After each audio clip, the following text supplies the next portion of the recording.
So, what areas must we master to create successful sales and marketing collaboration?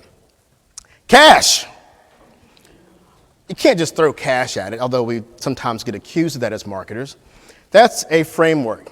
And that framework is starting off with C for communication. Now, throughout this, I'm going to ask you for some crowd participation, because in each step, just like in communication, it needs to go from sales to marketing, and say it with me, from marketing to sales. One more time, from sales to marketing, and from marketing to sales. Exactly. It has to go both ways. Now, you're here as marketers, so you're going to get your part. So I'm going to give you some more tools to make sure that you help them get their part. And if they don't get their part, at least you know how to do your part and help build this collaboration. So, effective communication is the lifeblood of your organization. And it's most evident when you understand each other's needs, you collaborate more effectively because of that, and you can drive growth for the company, but only if you're communicating with each other. We'll go a little bit deeper than that. So communication has 5 main tenets. Each one of these will.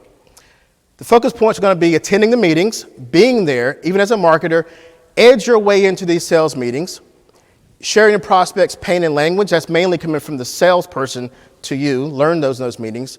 Share customers' digital activity, because marketers know what the customers are doing, reporting the customer journey, and empower sales with content and research that you're creating. The next part is alignment. I'm going to give you one more chance here. From sales to marketing, from marketing to sales. All right. So let's talk about alignment. The importance here is to strengthen the bond between sales and marketing. And it's essential for achieving KPIs, understanding each other's roles, and creating or responding to the proper organizational structure. We're going to get into these as well, especially the structure part. 5 parts here: shared KPIs, digital transformation of the process, leadership structure, organizational perception of marketing, what do they think of marketing, and then also understanding each team's value, the sales team's value, the marketing team's value.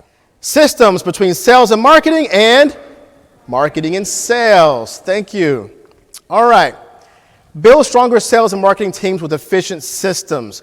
The technology we use affects how we see each other, whether it be your CRM, your market automation platform, which I'll just say maps from now on because I said that a lot, analytics platforms, reporting processes, and the cross-team usage of both of those things. Ownership and accountability, system feedback loops, continuity of information, cohesive and comprehensive reporting, and tool connectivity and joint usage. Let's go into those. The last part is honesty. Honesty between sales and marketing, and between marketing and sales. The power behind honesty. The stakes are too high for us to hold back the truth. And sometimes we want numbers that sound good or feel good or maybe think they're going to help us keep our jobs.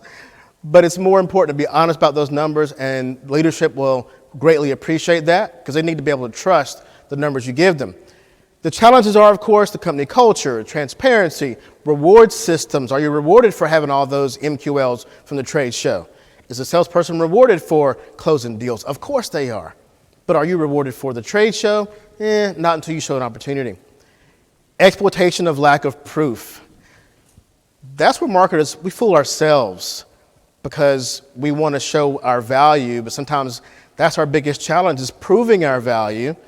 And we change our reports every year because we have lack of proof of what happened last year, right? We have new KPIs and new reports. Meanwhile, sales had the same report since before CRMs. So keep that in mind. 5 points here: honesty in numbers, identifying activity effectiveness. Did the thing you did, was it really effective? Acknowledging team efforts, creating proof systems, and between teams and management. Between teams and management, you must align the KPIs so you have honest reporting. Not so that you look good or your team looks good, but so that the company actually has reporting for their revenue so the executives can make decisions. Work together to prioritize the most effective activities. Use the reporting coming out of the bottom of the funnel with sales to determine what activities you should be doing. Not the thing that's shiny or new, but the thing that actually drove revenue.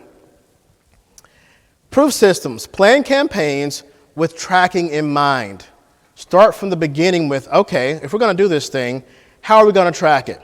Because you don't want to end up at the end of the campaign, you haven't tracked it, then you have no proof, then you're making up numbers to say, well, you know what? We can report on this, so let's report on that.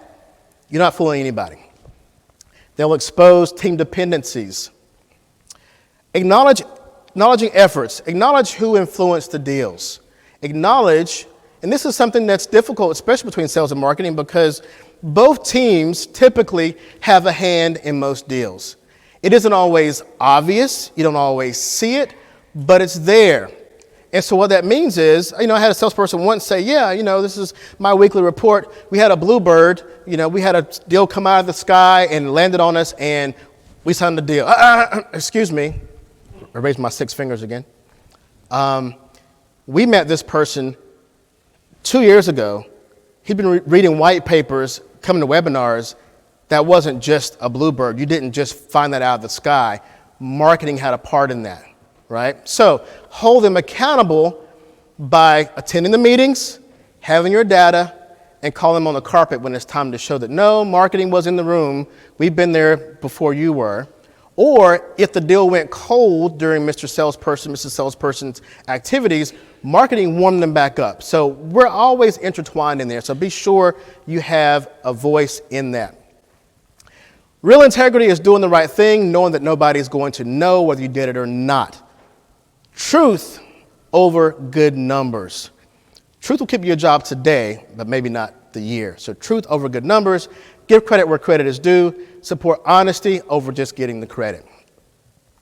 So yes, C.A.S.H, communication, alignment, systems, and honesty can bring these two together. For some reason I heard love will keep us together, but no, C.A.S.H will.